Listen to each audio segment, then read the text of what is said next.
Session 3 gave an excellent overview on the complex relationship between biology of the tumor, biology of the host, and the tumor environment. Points to be considered are obviously tumor genetics, but also host factors, endocrine factors, paracrine factors for breast cancer development, for breast cancer type or subtype, and for breast cancer recurrence and prognosis. Important developments in the understanding of breast cancer have been made in the BRCA1, but also to a lesser extent in BRCA2 and other more rare genetic mutations in breast cancer development.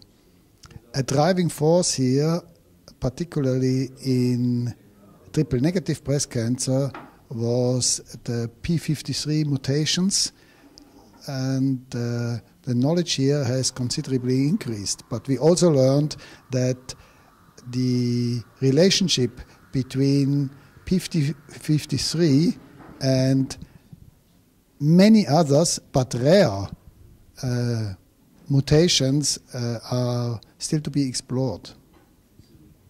Regarding epidemiological data, we had a very nice summary confirming the role of body mass index for breast cancer risk, but also for prognosis.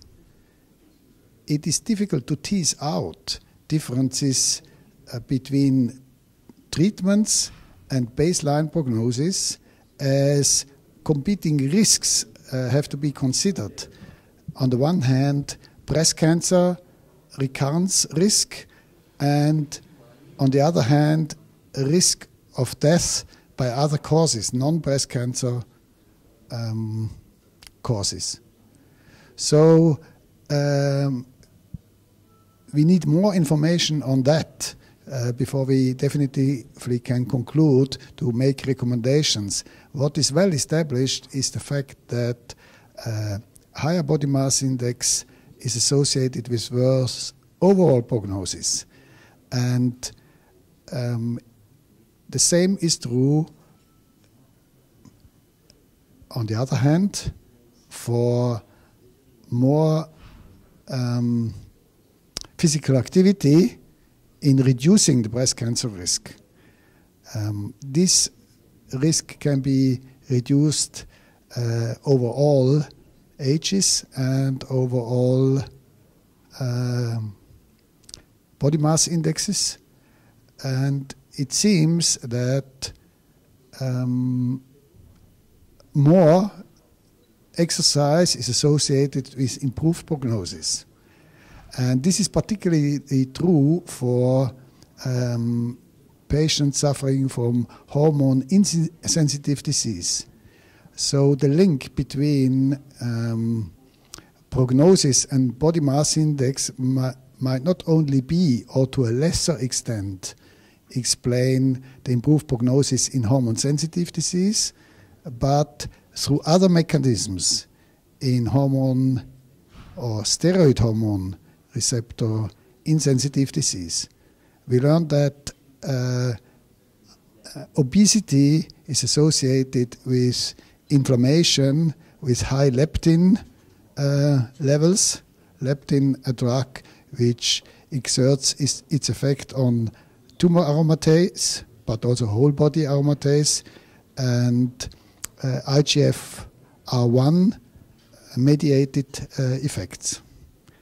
So in conclusion, it is important to support patients'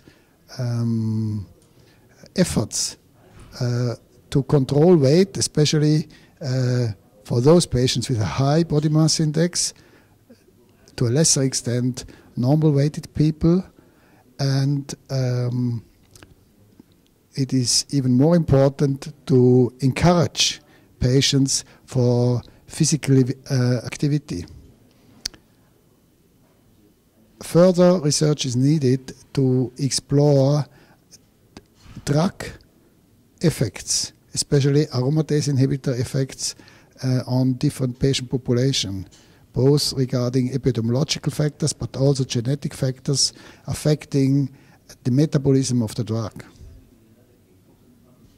Will the data and opinion presented in this session have an influence on the consensus discussion on Saturday? I don't know, because any prediction is difficult, especially if the future is concerned. But I think probably not on the meeting on Saturday, but it will be reflected in the publication.